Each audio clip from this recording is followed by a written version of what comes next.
Boker Tov, nous sommes le 27 mai 2018, le 13 Sivan 5778, Shavua Tov. Nous sommes le dimanche matin, donc à 8h, comme chaque matin sur Studio Kalita pour cette heure d'actualité, une heure d'actualité qui va débuter dans quelques instants par les grands titres.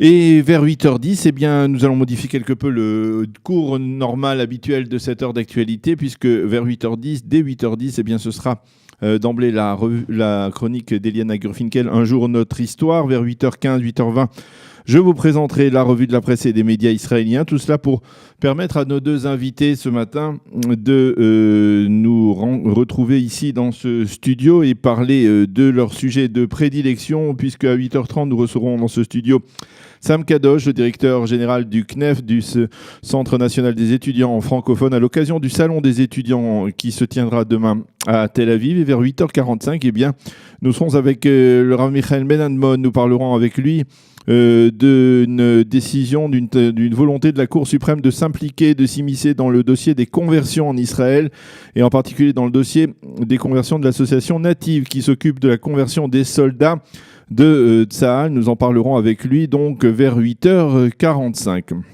Mais tout d'abord, l'actualité de ce début de semaine, de ce dimanche matin, avec un titre d'emblée difficile, douloureux. Les obsèques du sergent-chef Ronen Lubarski se sont déroulées durant la nuit au cimetière du Mont Herzl à Jérusalem en présence de plusieurs centaines de personnes, d'amis et de proches. Le gouvernement a été représenté par le vice-ministre de la Défense, le Rav Eli Ben-Dahan. Ronen Lubarski avait été très grièvement blessé jeudi matin lors d'une opération menée par l'armée et le Shin Bet dans une localité proche de Ramallah, un Palestinien qui se trouvait au 3e étage d'un bâtiment près duquel l'opération était menée.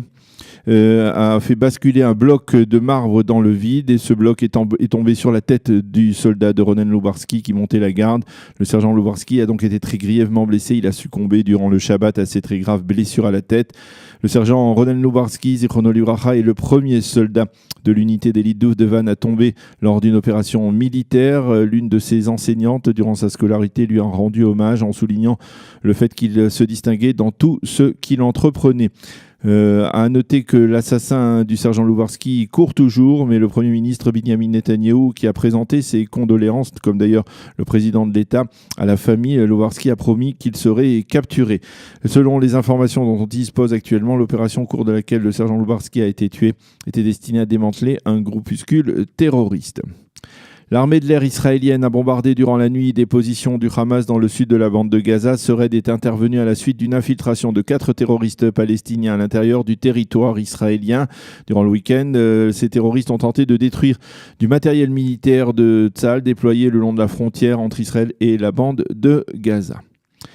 Le prochain interrogatoire du Premier ministre Binyamin Netanyahou devrait se tenir à Jérusalem le 12 juin prochain. Selon les estimations de la police, il faudra encore entre 3 et 4 interrogatoires du Premier ministre dans les dossiers 1000, 2000 et 4000. Le dossier 1000, c'est celui des cadeaux reçus apparemment par Binyamin Netanyahou et son épouse de la part de milliardaires américains. Le dossier 2000, c'est celui des relations entre le Premier ministre et le Yediot Aharonot ou le patron du Yediot Aharonot, Nuni Moses. Et le dossier 4000, eh bien, c'est le dossier des relations entre Netanyahou et la compagnie Bezek et son ex-patron Shaul Alovitch.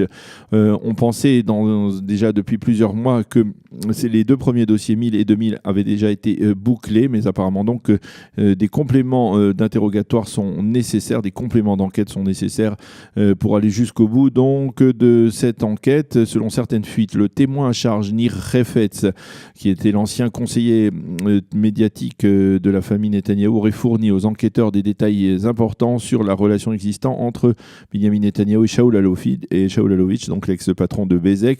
De même, un SMS retrouvé sur le téléphone portable de Sarah Netanyahou serait de tendance à prouver un lien entre le Premier ministre et Alovitch. À la présidence du Conseil, on a démenti hier soir ces fuites et on affirme à nouveau qu'il n'y a rien de concret dans toutes ces enquêtes.